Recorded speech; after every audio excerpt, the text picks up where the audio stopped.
ये क्वेश्चन आपके 13.1 का 11th क्वेश्चन है क्लास 12th मैथ्स का। अब इसमें क्या कह रहा है, ये कह रहा है कि एक डाई है, उसे टॉस किया गया है। टॉस करने पर उसने कुछ इवेंट लिए है ई, एफ और जी। इन इवेंट ई और एफ जी के अंदर जो सेट लिए, ई में 1 3 5 गिवन है, एफ में 2 3 गिवन है और जी में 2 3 4 5 गिवन है। अब इसने इसमें कुल 3 क्वेश्चन पूछे हैं। पहला कह रहा है पी एफ अपॉन ई अपॉन एफ और दूसरा पी एफ अपॉन ई। मेरे हिसाब से इसमें कोई दिक्कत नहीं है, हम फटाफट, क्योंकि हमारे पास में इसमें अगर आपको पता हो तो एन एस कितना हो जाएगा 6, क्योंकि डाई है। तो उस केस में आपके पास में अगर एक एक चीज निकाल लें अपन, सबसे पहले अपने को क्या चाहिए था, ई इंटरसेक्शन एफ। आप देखिए इसमें केवल एक एलिमेंट आ रहा है, ई और एफ ये रहे, इसमें 3 और इसमें भी 3, एक एलिमेंट। तो हम कह सकते हैं कि पी ई इंटरसेक्शन एफ कितना हो जाएगा 1/6। और अगर पी एफ की बात करें तो पी एफ कितना हो जाएगा, 2 एलिमेंट है 2/6। अब यहां इसने पहला तो पूछा था पी ई अपॉन एफ, तो पी ई अपॉन एफ क्या हो जाएगा, P E intersection F upon P F. बस इसमें वैल्यू पुट कर दीजिए। तो पी ई इंटरसेक्शन एफ कितना आ रहा है, ये आपके पास में 1/6 और अपॉन पी एफ कितना 2/6, तो ये 1/2 इसका आंसर। फिर सेकंड इसने पूछा था पी एफ अपॉन ई, तो ये क्या हो जाएगा, सेम वही काम है, ऊपर कोई फर्क नहीं पड़ रहा है, E P E intersection F ही रहेगा। फिर और नीचे क्योंकि एफ है तो अब की बार पी एफ पी ई है तो ये पी ई कर देंगे। तो ये ऊपर तो 1/6 रहेगा और नीचे पी ई कितना है, पी ई यहां से कर लो आप, कितना रहा देखो, ये पी ई इक्वल टू 3/6, तो ये 3/6 यानी कि 1/3। पहला क्वेश्चन आपका ये कंप्लीट। अब इसमें इसने दूसरा क्वेश्चन पूछा है ई अपॉन जी और पी जी अपॉन ई पूछा है। सेम काम यही करना अपने को। तो इसके अंदर सबसे पहले अपने को ई और जी को लेना पड़ेगा। तो आपकी ये ई इंटरसेक्शन जी कितना है, तो ई और जी दोनों पास पास है, दोनों में कॉमन क्या रहा देख लो, 3 आ रहा और 5 आ रहा, तो ये 3 और 5 आ जाएगा। तो ये पी ई इंटरसेक्शन जी कितना हो जाएगा 2/6। अब दोनों लिख लेते हैं, पी जी कितना हो जाएगा, पी जी आपके पास में दे रखा, ये कितने 4 एलिमेंट है, तो ये 4/6। अब अपने को जो निकालना था पहला वाला, तो इसमें पी ई अपॉन जी क्या होगा, P E intersection G upon P जी। तो इंटरसेक्शन में कितना था 2/6, पी जी कितना 4/6, तो ये कितना हो गया 2/4 यानी कि 1/2 आंसर। सेकेंड नेक्स्ट पार्ट कह रहा है पी जी अपॉन ई, तो जी अपॉन ई क्या होगा, ये होगा इंटरसेक्शन में कोई फर्क नहीं पड़ रहा, ऊपर 2/6 ही रहेगा और नीचे ई पूछा तो पी ई अपन अभी आप निकाल चुके 3/6, तो ये कितना हो जाएगा 2/3 आंसर। यहां इसने पूछा है P E union F upon G, तो कोई दिक्कत वाली बात नहीं, हम यूनियन वाला लगा लेते हैं 11th वाला फॉर्मूला। तो ये क्या होगा, P E upon G plus P F upon G plus P E intersection F upon G, पूरा ब्रैकेट लग जाएगा। अब इसे थोड़ा सा ही कर लेते हैं अपन, पी ई अपॉन जी का मतलब क्या होता है, P E intersection G upon P G plus P F intersection G, F intersection G upon क्या बनेगा पी जी और plus P E intersection F intersection G upon P G, ये बन जाएगा। अब वैसे अपन काफी चीजें पहले से निकाल चुके हैं, तो पहले PE इंटरसेक्शन G चाहिए, तो एक एक काम कर लीजिए। यहाँ E इंटरसेक्शन G, तो E और G में कॉमन क्या है, अपन भी इसे यूज कर चुके हैं, लेकिन यहाँ तो 3 और 5,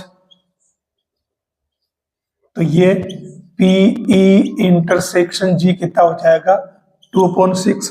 तो यहाँ पुट कर देंगे, PG हमारे पास में है, PG इक्वल टू कितना 4 है ना, तो ये 4/6, पहला वाला काम कंप्लीट। फिर F इंटरसेक्शन G चाहिए, तो ये F इंटरसेक्शन G, F और G दोनों में कॉमन 2 3 आ रहे हैं, तो ये 2 3, तो ये P F इंटरसेक्शन G क्या हो जाएगा 2/6।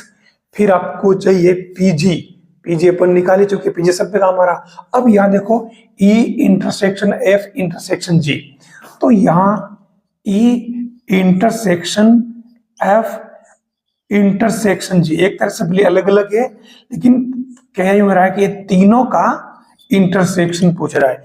E F और G तीनों में कॉमन, E F और G तीनों में कॉमन क्या आ रहा 2 3 नहीं, ओनली 3 तीनों में कॉमन आ रहा। तो ये P E intersection F intersection G क्या हो जाएगा 1/6। हमारे पास सारी वैल्यूज आ चुकी है, अपन इसके अंदर पुट कर लेते हैं, लेकिन इसके अंदर एक मिस्टेक हो गई है। क्या हुई है, ये वाली, ये माइनस होता है ना पूरा, आपको ये जानकारी होगी इसके अंदर कि P A यूनियन B अगर करे तो P A plus PB minus P A intersection B होता है, तो इसलिए यहां क्या होगा माइनस। अब यहां पुट कर दीजिए, PE इंटरसेक्शन G कितना है, PE इंटरसेक्शन G 2/6, PG सब में सेम है, लास्ट में पुट कर लेता हूं। PF इंटरसेक्शन G कितना है, F ये भी 2/6 और माइनस तीनों का इंटरसेक्शन कितना है 1/6। अब नीचे सबके PG PG PG, तो PG यहां से पेइंग गेस्ट यूज कर लीजिए, मतलब 4/6 4/6 4/6, बस सोल्व कर लीजिए। तो ये 2/4 2/4 और ये 1/4, देखो फिर प्लस हो गया जल्दबाजी में, तो ये कितना 1 माइनस 1/4 यानी कि 3/4 इसका रिक्वायर्ड आंसर आ जाएगा। इस थर्ड वाले का जो एक और पार्ट है उसमें मैंने यूनियन को हटा दिया है। अब यह इसने पूछा है कि इंटरसेक्शन क्या होगा, यानी PE इंटरसेक्शन F/G, तो मेरे हिसाब से इसमें कोई लंबा चौड़ा काम नहीं है, इसमें केवल PE इंटरसेक्शन F और ये इंटरसेक्शन G और इस पूरे के अपोन में PG बन जाएगा। तो ये PE इंटरसेक्शन G तीनों वाला तो आ रहा है 1/6, तो ये 1/6 और नीचे PG आपके 4/6, तो आंसर क्या हुआ 1/4। ये हमारे 11th वाला क्वेश्चन कंप्लीट हुआ। ये क्वेश्चन जो है 12th वाला एक्सरसाइज 13.1 का, ये कह रहा है कि एक परिवार में 2 चिल्ड्रन है, अब उसमें बॉयज हो या गर्ल्स हो ये दोनों की सेम पॉसिबिलिटीज है। अब इसमें क्या है कि अगर सेम पॉसिबिलिटी है तो हमारे पास सैंपल स्पेस क्या क्या बन सकता है। मैंने यहाँ जो जरूरी चीजें पहले ही यहाँ नोट कर ली है। अब देखिए सैंपल स्पेस की बात करें तो क्योंकि इसके अंदर बॉयज और गर्ल्स दोनों ही हैं, ठीक है, दोनों ही बॉय बॉय हो सकते हैं, बॉय गर्ल हो सकता है, गर्ल बॉय हो सकता है और गर्ल गर्ल हो सकता है। हमारे पास में 4 इसके अंदर केस बन रहे हैं, तो ऐसी कंडीशन में हमारे पास में NS क्या बन जाएगा 4। ये हमारा काम हो गया। ये क्या बता रहा है, पहला चाइल्ड है वो भी बॉय हो दूसरा बॉय हो, पहला बॉय दूसरा गर्ल, पहला गर्ल दूसरा बॉय और पहला गर्ल दूसरा भी गर्ल। अब यहाँ इसने पूछा क्या है, ये कह रहा है कि आपको कंडीशनल प्रोबेबिलिटी फाइंड करनी है। अब वो किसकी, वो करनी है दोनों ही बेबी है वो गर्ल होने चाहिए। तो इसके लिए हम सबसे पहले E को डिफाइन कर लेते हैं, तो ये ले लेते हैं अपन क्या, बोथ आर गर्ल, जो अपने को फाइंड करना। इवन कह रहा है कि यंगेस्ट इज गर्ल। ये दे रखा क्वेश्चन, वहां से क्वेश्चन से ले रहा हूं। ये कह रहा है कि एटलीस्ट वन गर्ल, ये मैंने क्वेश्चन से लिख लिया। अब हम सेट करें, देखो ये कह रहा है कि बोथ आर गर्ल। जब दोनों ही गर्ल हो तो उस कंडीशन में इसमें ई में क्या क्या आएगा, इसमें ओनली जी आ जाएगा। तो मेरे हिसाब से आपको समझ में आ गया होगा कि पीई हो जाएगा 1/4। सेकेंड, E1 क्या है? E1 कह रहा है कि यंगेस्ट इज गर्ल, तो यंगेस्ट बड़ा वाला गर्ल होना चाहिए। तो इस कंडीशन में E1 में क्या आएगा, जीजी और बीजी आ जाएगा। ये आपके जीजी और बीजी, क्योंकि इसने कहा था कि यंगेस्ट इज गर्ल, ठीक है, यानी जो पहले होगा वो गर्ल होगा। तो ये पहले वाला, ये तो ये यंगेस्ट गर्ल हो गया, देख लो। तो इसके अंदर भी आपके PE1 क्या हो जाएगा, 2/4। तो E2 में क्या आएगा, एटलीस्ट वन गर्ल, कम से कम एक गर्ल होनी चाहिए। तो कम से कम एक गर्ल आपके पास देखो BG है, GB है, अधिक से अधिक कितनी भी हो सकती है, तो 2 हो सकती है। तो ये G और G हो जाएगा। अब आप इसको PE2 बना दें, तो PE2 कितना हो जाएगा, 3/4। ये हमारा डेफिनेशन का काम कंप्लीट। अब अपने को एक एक करके जो फाइंड करना है, सबसे पहले क्या 2 क्वेश्चन इसके अंदर पूछे हैं। पहला पूछ रहा है कि इसकी क्या प्रायिकता है कि यंगेस्ट इज गर्ल हो, ठीक है। तो आपको पहला जो पूछा है यंगेस्ट इज गर्ल, फर्स्ट वाला, तो इसके लिए प्रोबेबिलिटी ऑफ क्या हो जाएगी कि वो यंगेस्ट इज गर्ल, यानी कि ई फाइंड करना है, तो ये ई ऊपर रहेगा और यंगेस्ट गर्ल तो नीचे रहेगा, यानी PEE intersection E1 upon PE1। तो ये इंटरसेक्शन अपन ने निकाला क्या, नहीं निकाला, तो ये इंटरसेक्शन भी निकाल लो। E इंटरसेक्शन E1 में कौन कौन आ रहा है, E तो है ये वाला और E1 है ये वाला, तो दोनों में केवल एक ही आ रहा है, जी। देखो जैसे जैसे अपन करते हैं तब जरूरत पड़ती है तो अपन आराम से निकाल सकते हैं। PE इंटरसेक्शन E1 कितना होगा, 1/4, ये 1/4।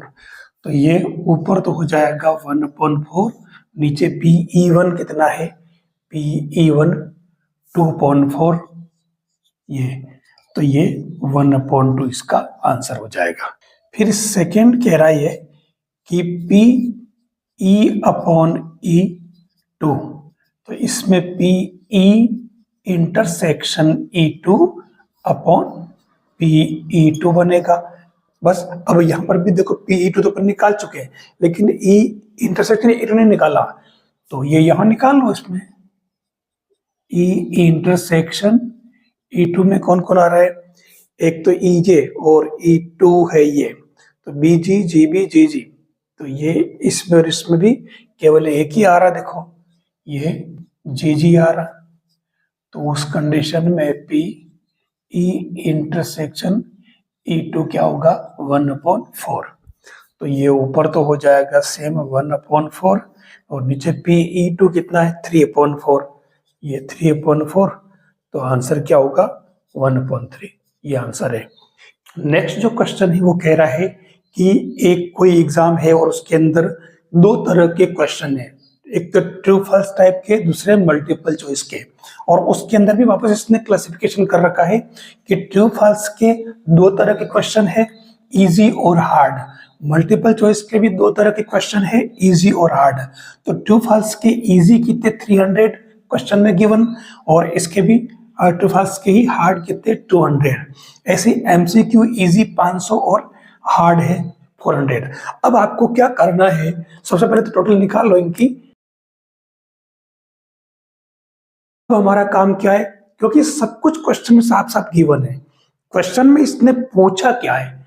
सबसे पहले ऐसे क्वेश्चन में ध्यान रखना कि पूछा क्या, उसने कहा कि वो मल्टीपल चॉइस तो है लेकिन इजी होने की मतलब ये गिवन है, ध्यान रखना ये बात इसमें ऑलरेडी गिवन है। जो गिवन होती है उसको हमेशा नीचे रखना है। मतलब आपको निकालना क्या है, आपको निकालना है E अपॉन M, ये फाइंड करना है। ये पता कहां से चला, क्वेश्चन से। ये कह रहा है कि it is given that, multiple choice तो वो है, उसके उसी क्वेश्चन के इजी होने की प्रोबेबिलिटी क्या होगी, जो कि कंडीशनल प्रोबेबिलिटी है। तो ये फाइंड करना। तो अब हमारे को इसमें किस किस की चीज की जरूरत पड़ेगी, एक तो हमें पड़ेगी पी एम की, मल्टीपल चॉइस की। दूसरा पड़ेगा हमें इसमें E intersection M, multiple choice. इन दोनों की जरूरत पड़ेगी। तो हम ये निकाल लेते हैं। तो पी मल्टीपल चॉइस कितने देख लो आप, पी मल्टीपल चॉइस आपके पास में 500 और 400 900। तो टोटल लिख दो भले आप चाहो तो, 500 एम के अंदर 50, मतलब 500 प्लस 400, तो ये हो जाएगा 900।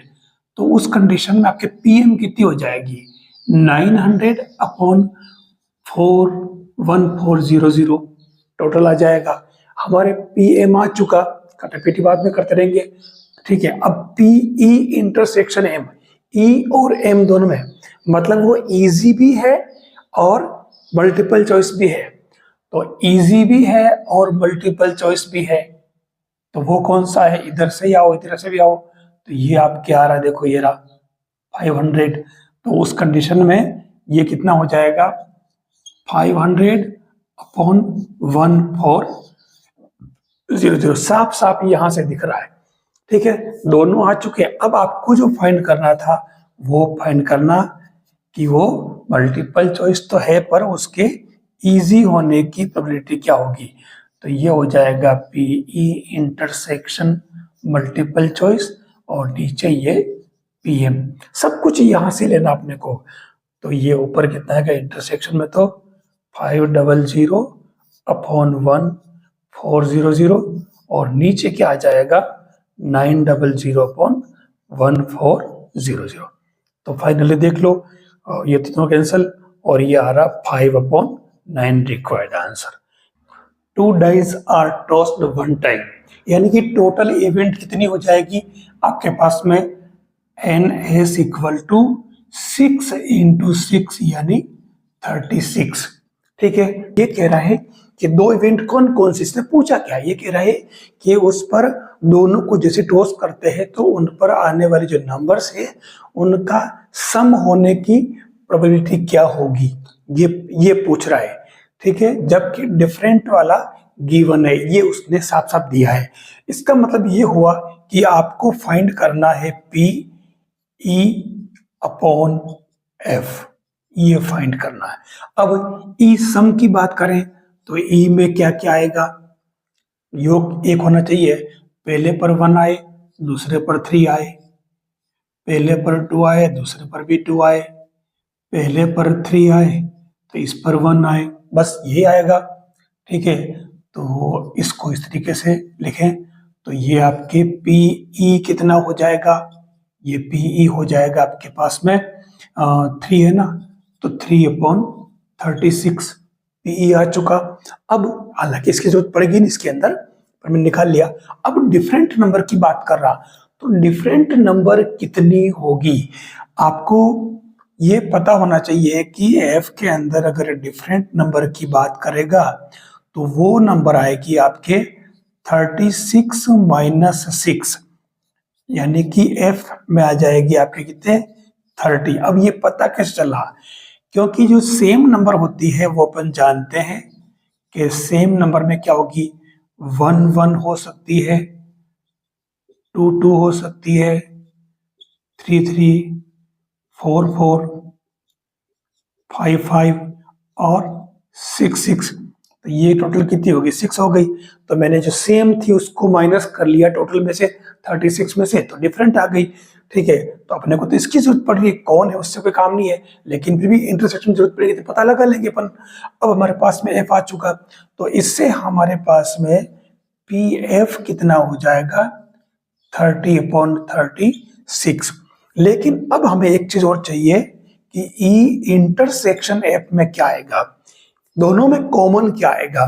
तो कॉमन का पता हमें लगाना पड़ेगा, और वो ये कि डिफरेंट, तो डिफरेंट आप देख लो क्लियर कट दिख रहा है 1 3 और 3 1 ही होगी इसमें डिफरेंट।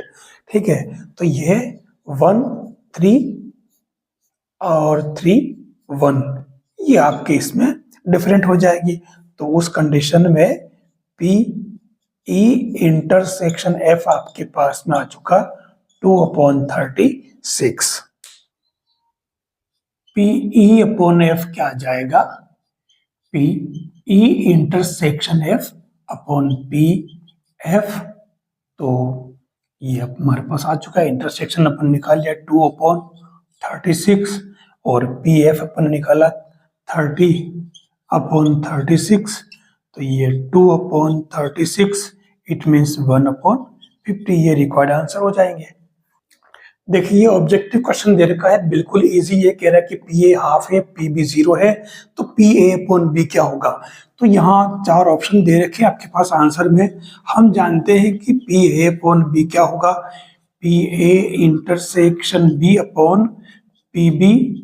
तो पी बी आपके पास में अगर 0 है तो आप नीचे पुट कर दीजिए, देखते ही आपके आंसर आ रहा है, तो ये नॉट डिफाइंड हो जाएगा, ये आपके इसके आंसर हो जाएंगे।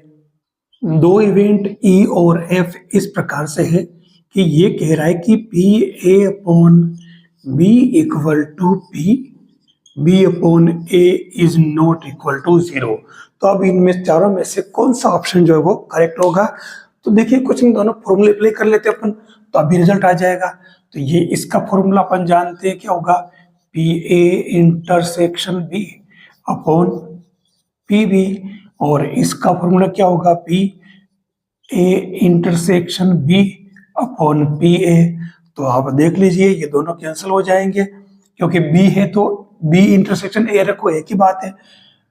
तो ये आपके P B equal to P A आ जाएगा। तो ये करेक्ट ऑप्शन आप इसके अंदर